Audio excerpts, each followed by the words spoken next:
Hi, yes, Sean Sullivan from the Conservative Party, standing as a candidate for Tottenham MP. So, Sean, what's brought you to this place where you actually stand as a candidate in an election? What's brought you to politics? What's brought you to this place, and what effect do you think you can make? Well, I first got involved in politics when I was at university. I've always thought it's been important as an individual to get involved and try to make a difference. I've been a local councillor, and now with this election, which is obviously one of the most important elections we've had in decades, I thought it was important to get involved in the fight for change that we have, and that's why I found myself here in Tottenham, standing to be for the MP. What have you done that has made a difference? Well, I got selected here 18 months ago by local residents, and really it's been getting around the constituency, meeting people, whether it be down here in Seven Sisters or going up to White Hart Lane. I've been trying over the last 18 months to meet as many people as possible and listen to people's concerns. Because, of course, at the moment, I'm not elected and I'm not in a position to do anything. So, no, but what have you done? Just give an example of something that you've been involved in that's part of campaigning in this area. Yeah.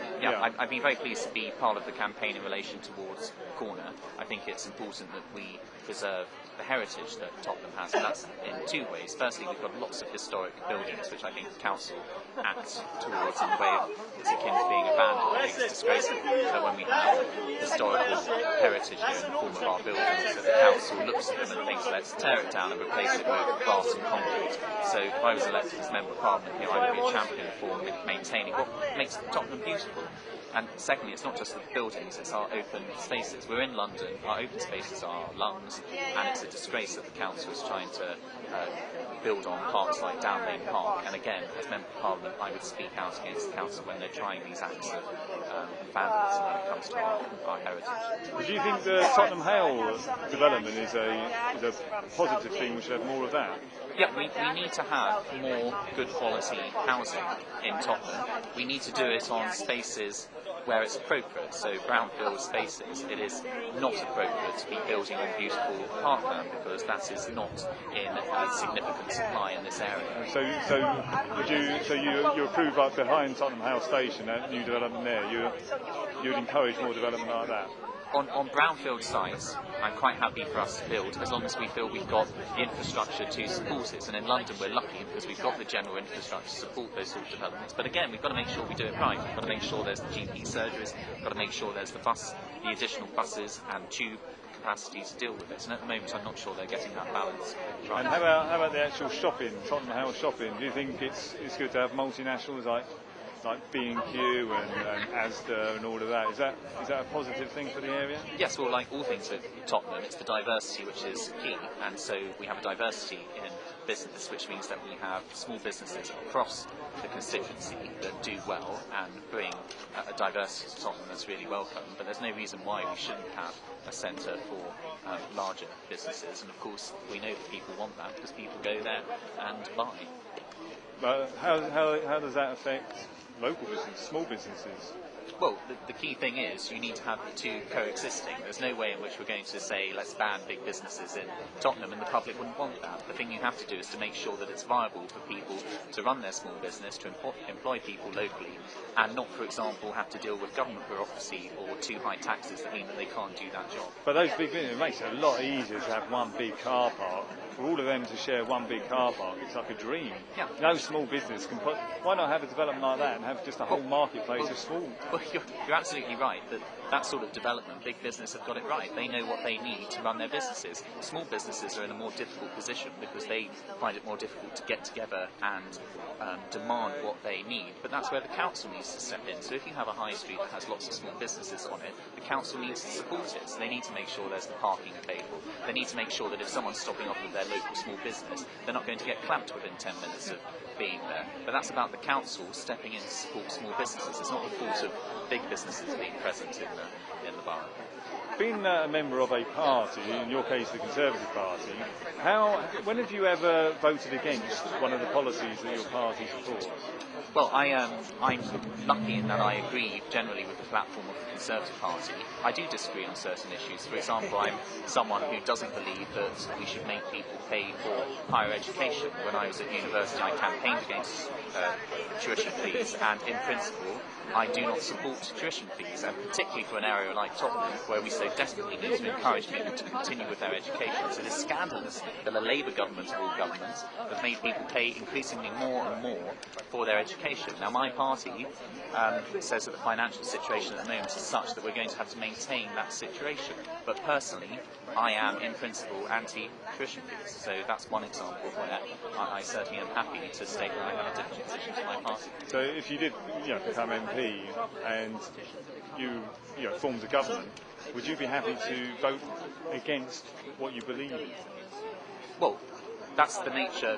Well, the nature of our system in government is that you join collectively with your colleagues in Parliament and you pursue a mandate. And so, for example, the mandate would be the Conservative Manifesto. And again, I'm fortunate that I agree with the platform that we're advancing in the Conservative Manifesto. But I would certainly be someone, firstly, who would want to stand up for Tottenham. And I think we don't have a member of Parliament who's actually willing to stand up and at the top of their voice demand what Tottenham needs. But secondly, I'd want to be part of the debate. I'm not someone who just goes, well, that's what the leadership says, let's get on with it. I'm someone who'd want to question and, if necessary, to argue against. And I think that's an important part of our democracy.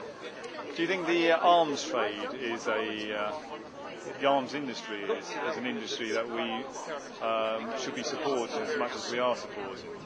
Well, it's the arms industry is part of British business. It does a lot of business, as we know, abroad. I don't think it warrants huge government subsidy, but I don't think it's something we should ban. Oh, but so because there is significant support would you actually start reining back some of the support that's actually presently? What we have to do, our economy is in such a dire situation, we have to review absolutely everything, don't we? We have to review what support and to what extent we give to the banks, we have to review how much we're spending on public services, so on and so forth, and one of those will have to be subsidies that we give to business. It shows by the fact that there will need to be a brand new budget almost weeks into a new government, because this government has not prepared the country for the next financial year properly. There are huge changes that are going to have to be made. You support the Trident nuclear defence system? I support this country having a nuclear capability, yes. So that's a worthy use of time and energy to actually train our people in our country to design weapons of mass destruction? No, it's appropriate when we know that this is a very uncertain world, and we know that there are countries that are in possession of nuclear weapons that we don't have any great predictability about what they are going to do. It would be, I think, foolish for us to simply abandon, as certain people suggest, and abandon our nuclear capabilities. It is a significant investment. I would love to have a world where we could simply get rid of nuclear weapons. It is not going to happen, and in those circumstances we have to do what is right for the defence of this country and right to keep people in this country safe, and I believe that involves us having a nuclear capacity. Would you scrap the ID card system? Yes, it's a complete waste of money. It wouldn't work. I work as a criminal barrister. I prosecute and defend people for having false documents. It is incredibly easy to forge identity documents. There's going to be nothing different about ID cards. It is a massive waste of money. It's an infringement of our civil liberties. I would vote against it. Do you think that the arms industry, the sales of arms, should be included in the gross domestic product calculation? Yes, if it's money that comes into the British economy, then it is necessarily part of our.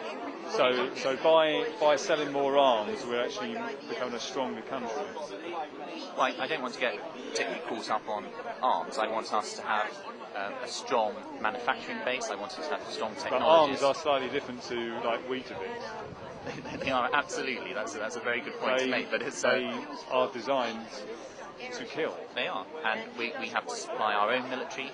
with weapons. We have to supply the governments of other countries that are democracies that are entitled to have their armies armed. I have absolutely no qualms about that. What? Oh no, not Libya. And the issue. Well, the issue then becomes. You're absolutely right that there's a debate to be had about who in the world we supply weapons to. But I'm certainly not, and I know this may not make me entirely popular. I'm not going to stand up and go, I hate the arms industry. I just won't do that. I will.